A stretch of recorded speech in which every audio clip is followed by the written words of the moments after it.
Hey guys, I'm back with another video where I'm gonna talk about Squid Game today, okay? So everybody is going crazy about Squid Game. For some reason I thought I pronounced that wrong. Everybody is going crazy about oh my god. Everybody's going crazy about Squid Game. I'm having a brain aneurysm. Everyone is going crazy about Squid Game right now. It is set up to be one of the most watched shows in history on Netflix, and it's just amazing. So much Korean media is just blowing up in the US, and I'm just floored, honestly, because Korea never had subpar media. You know, every Korean movie, every Korean show, Korean music, it's always been good. It's only just now that the people are noticing in mass numbers. And, you know, that's partly due to TikTok, partly due to the internet kind of blowing up a little bit more, Korea kind of opening up, just a lot of influences are going into that being the case. But I am so glad that I found out about this show because it was really, really good. It was something special. Honestly, if I were to compare this show to anything, what it really gives me is a bit of Hunger Games, a bit of Gantz. I don't know if you've seen the anime Gantz, but it gives me a little bit of Gantz, and then a little bit of Saw. Specifically, the first Saw is what it really reminds me of. So those three things, if you enjoy any of those things, I think, okay, Squid Game, you loved it, right? So anyways, these are my hot takes. Let me just get right back into them. Now, let me remind you that these hot takes, well, not remind you, but warn you that these hot takes are not about the actors, okay? Or the actresses. The actors and the actresses were perfect. Perfect casting, I think. Perfect for the job. Acted so well, really sold the performance, right? You can tell that they were given the script, they were given the directors directions, and they did what they had to have done, to the best of their ability. And it was just really good. So the hot takes also aren't about the plot either, okay? Or the story. I think the plot and the story was great and it was delicious. And you can just tell by how well it's doing to the public eye, to the media, how it's blowing up everywhere right now, globally, that, it was really good and it was really solid. I checked out the actors and actresses' Instagrams. They're all blowing up. All of them are blowing up, and it's just super cool to see, watching someone become just super famous. You get famous, oh, I have 2 million followers, and then you get super famous. They're all on the road to being super famous now, and I think that's so cool. So the first thing I want to say, I don't know, I feel like I'm going to make an entire video about this, so I won't talk about it too much, but the cinematography in Squid Game is some of the best I've seen since Midsommar.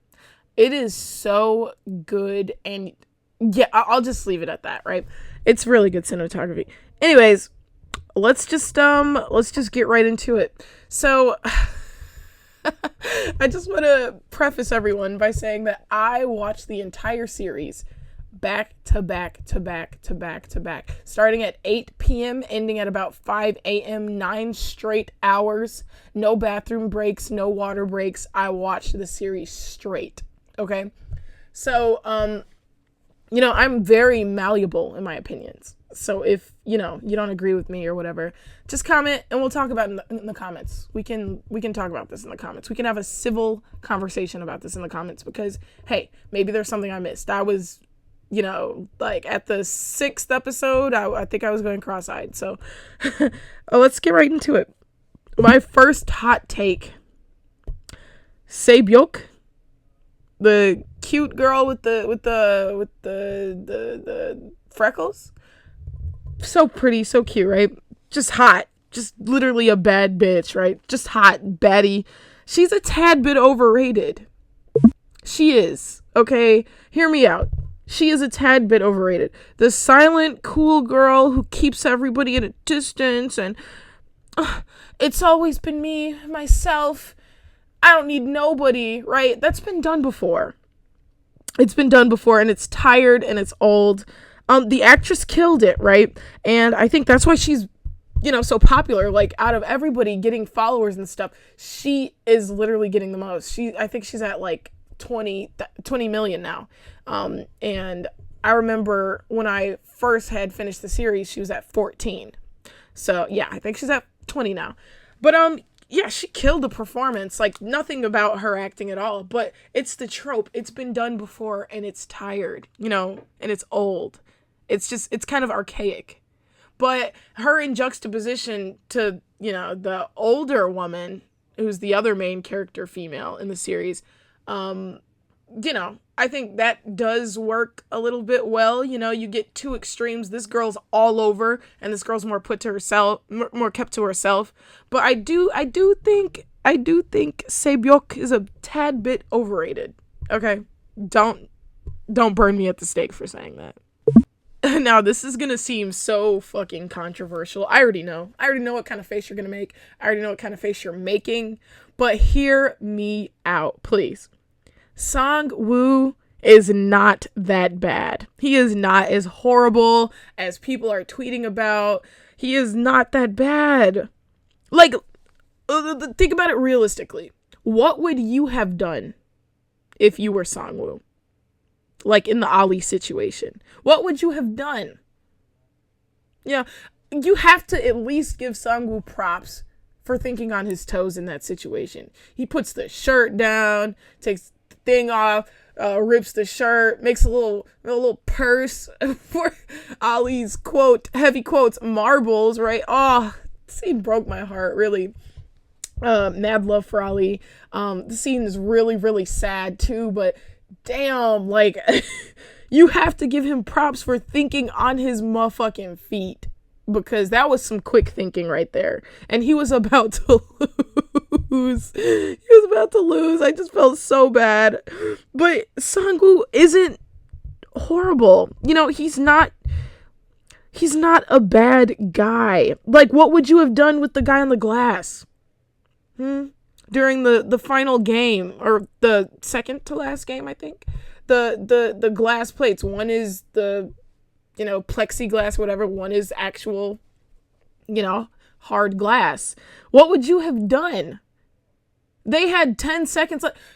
Honestly, if you think about it, Sang-woo saved the girl and the main character guy. I forgot everybody's fucking name, guys. His name was like Song. I'll look it up later. I'll look it up in a minute. But he saved the people behind him because that guy was taking too long to decide. So it kind of pissed me off just a little bit when the main character guy, I'm gonna look up his name, I know that's annoying to hear, the main character guy, it pissed me off when he was like, hey, he was gonna decide. He would have taken his time, and all of them would have died. Okay, so if you think about it, Sang-woo kind of saved everybody in that moment. What else do I want to say about Sang-woo? The same reason you love Ali is the same reason you hate Sang-woo. What they do and how they interact with the main characters, right? Ali saves, you know, the main character of the whole thing, the guy with the daughter. I'm gonna look up his name in a minute, guys. I'm sorry, I forgot it. He saves the guy with the daughter, but he also lets his boss's fingers get turned into curry, like, right before his eyes. They're fucking Play-Doh mashed. Like, if that had been a main character whose backstory you knew or something like that, you know, you probably would have a little bit different feelings about Ali. You know, let that have been the main character who Ali let fingers get turned into Play-Doh smash, right? You would have different feelings about Ali. So the same goes with Sang-woo. He kills the hot chick, this, what's her name, Sebyok. He kills her at the end. You know, she's already like half dead anyway, which, you know, isn't an excuse. But he kills her. But at the same time, he saves the main guy with the daughter. I'm gonna look up his name. Okay, he saves him, right? He tells him, hey, with this game, just stay behind somebody. With the first game, you know, run behind somebody, and then she won't see you moving. What else did he? His, you know, after the old man, his logic at the end, his thinking on his toes, he went to college and all that. I like how that was a big recurring announcement made by the main character. Oh yeah, Sang-woo, you went to college. Yeah. His last minute thinking is what saves them in the tug of war match. So Sang-woo's done a lot of bullshit, but he's also done a lot of saving too. Same with Ali. It's just that the people who die with Ali, or no one really died, I guess, because of him directly, but they're not main characters. So I feel like that's what gets everybody so fired up about Sang-woo, because he's responsible for Ali's death. But what would you have done? Would you have just died in that? And you wouldn't have tried any tricks or anything to try and live. You would have literally left it up to fate. Whoever wins this game, I guess they deserve to live. I find that unrealistic to believe that most people would do that. If you could think on your feet like Sang-woo, I feel like you would have made a similar decision. Even though that scene was so heartbreaking, even though Ali was so gullible and just, believing in the best of people, and, he's such a good person, such a kind-hearted person, and he just really believed in Sang-woo. Yeah, it's a sad scene. There's no denying that, but you gotta put it in context. Look at everything that's going on right now, in at that moment. It was him or Ali, and he thought on his toes, and he came out victorious. And Sang-woo is sexy as hell, and this is not up for debate. Sang-woo is hot. He's sexy. He's got it going on. I want him. One night is all I need. I can take his life just one night. My third hot take is the loud girl. What was her name? She kept saying her name. The loud one with the curly hair who banged the gangbanger. She was annoying. She was really annoying, but I do understand the appeal of her character. There's always a need for a character like that, right? A lot of people know me for my Attack on Titan videos. So in the sense of Attack on Titan, I feel like we can really match her up with a character like Sasha. The comedic, loud relief, female character, just funny, loud, never know what she's gonna say next, never know what she's gonna do next, right? Just completely outrageous. There's always room for a character like that. And sure, she annoyed me, I was over it, but I do understand the appeal of her character. A lot of people are writing for her. I feel like she does represent most of humanity. She gets the lighter or whatever, she smuggles it in through her, she brings the lighter and she tries to make allies, right? She wants to be with the strongest group so she can have protection in there, and it works for a while, right? Yeah, she tries to make allies, and juxtaposing that to what our main character did, he didn't really look for allies. He just made bonds with people naturally, right? Which wasn't a strategic move on his part. It wasn't strategic at all. He just related to people and made bonds with people like that. But she strategically set out, hey, I'm gonna make a fucking alliance to get some protection. I'm a fucking woman, and I'm not as strong as these fucking gangbangers, not as strong as these other men here. Let me ensure my survival, right? I feel like she represents most of humanity, most of what humanity would do. Yeah, she's desperate. She's super desperate the entire series, and she doesn't want to die.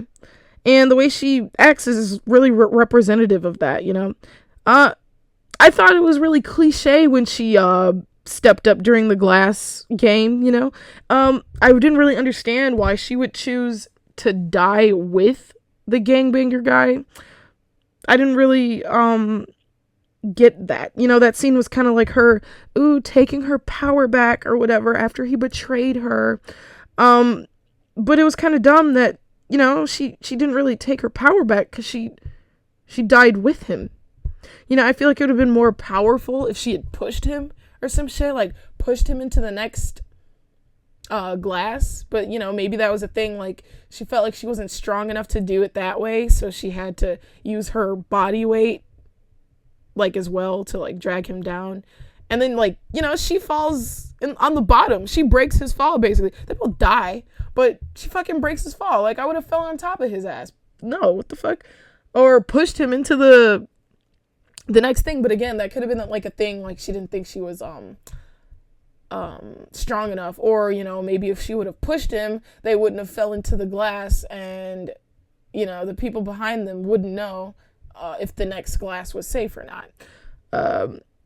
Yeah, so I think that's all I wanted to say about her. I just don't think that scene had the payoff that it should have had. You know, if that was really her taking her power back, she shouldn't have died with him. But again, I could see why she did. You know, maybe maybe it was something about strength. What else did I want to say? I think my favorite game. This isn't really a hot take, but my favorite game. This is just my fucking opinion. My favorite game was the first one.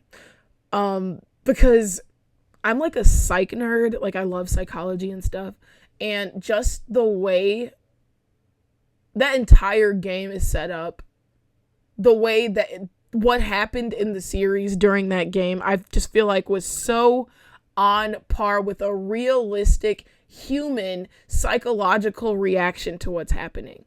So you hear this chick say the rules. You see someone die for not following the rules, right? You see them get shot. Your immediate reaction is to run away from the danger, right? Even though you heard the rules, hey, move, and that's it, you're eliminated. And you see what eliminated means. You fucking die. Yet, it's still your compulsory reaction to run away. And I just thought that was brilliant, how they just encapsulated, like, human psychology like that in that game. And I think it was just the funnest to watch. And I think that game had the most payoff. That game had the most payoff because nothing will compare to the looks between... Okay, I'll look his name up right now. I'm sorry. This is a mess. Squid Game cast. Yeah, whatever. No. Song. I said Song. I knew that was his name. Song Gi-hyun.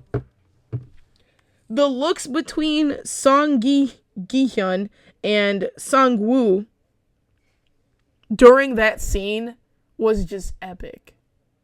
It was just so epic. And like the music, I'm so glad I had that like moment. Like experiencing that, I am so glad I had that moment. And like nothing will ever compare to the first watch having that moment. You know, you don't know what the fuck's gonna happen. And then, you know, Ali saving him in that moment too.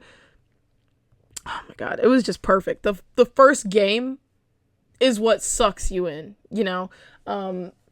That series could have been 60 episodes long. After you watch that first game, you're not going anywhere. You're going to watch all 60 episodes. My fifth take. The nose ring girl. I don't know if she had a name or not. I don't think she did, but, you know, she was kind of like very, very much like Sebyok. I keep forgetting the name, Sebyok. She was very much like her. You know, it was fun watching their little dynamic, watching them play off of each other. That was really fun to watch. But she was literally just set up to further characterize Sebyok. Let's be real. Let's be real here. Her character was intentionally created just to give Sebyok more depth. Her character, them teaming up, that was all planned just so Sebyok could have her little talk. Yeah, I grew up in North Korea. It's just been me and my brother. We're trying to bring my mom back, and, you know, et cetera, et cetera. She was literally intentionally wedged in the series for that purpose alone, I think, honestly. What else did I want to say about her? Her death scene was one of the saddest. You know, it wasn't sadder than Ali, but it was pretty sad. But, you know, actually, that episode, besides Ali, I feel like this could be a sixth hot take. Why is the scene where Song Gi-hyun is tricking the old man Why is that so trivialized? That is one of the saddest scenes I've seen. You know, and now knowing the end, obviously he wasn't in any real danger, but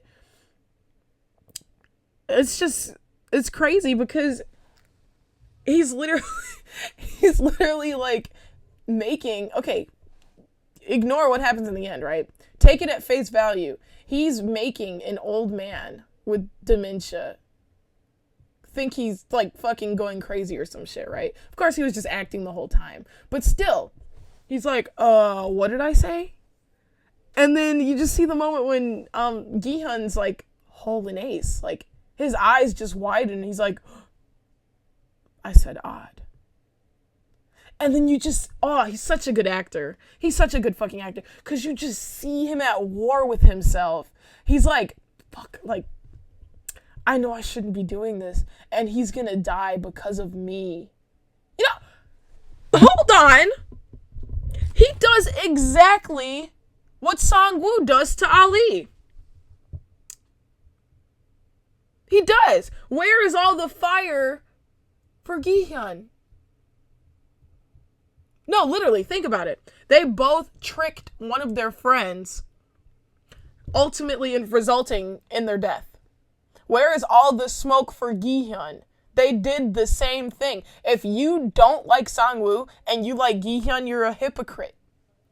You're a fucking hypocrite, and I will die on that mountain, on that hill. You're a fucking hypocrite because they both tricked a good friend of theirs so they could live. Gi-hun, you know, you see the remorse. So I do give him that. You do see him, like, you know, feeling so fucking bad. He's like, I saw that fucking twist coming, by the way, because the old man was the only death you didn't fucking get to see.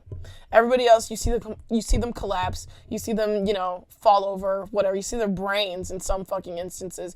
But for the fucking old man, nothing. And I was like, okay, maybe they just don't want to show an old man dying. And I'm like, wait, why not? Like, we literally saw some fucking brains and shit. Why wouldn't they want to show this old ass guy kicking it?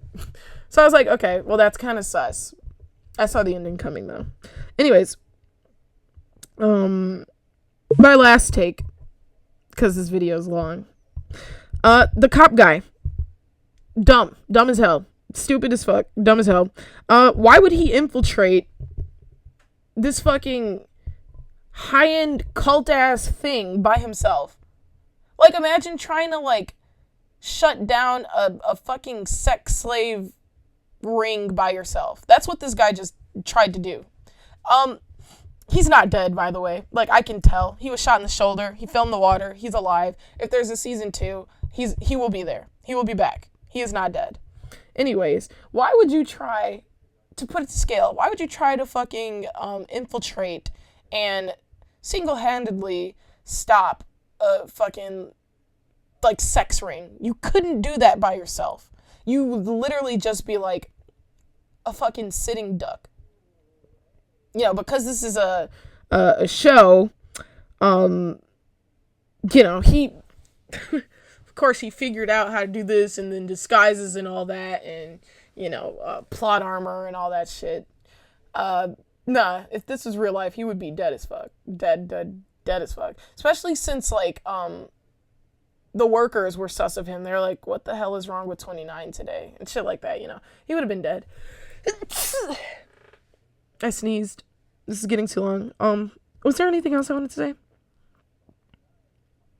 Yeah, I just wanted to say the cop was stupid. He could have, you know, died without solving anything, without putting anything together.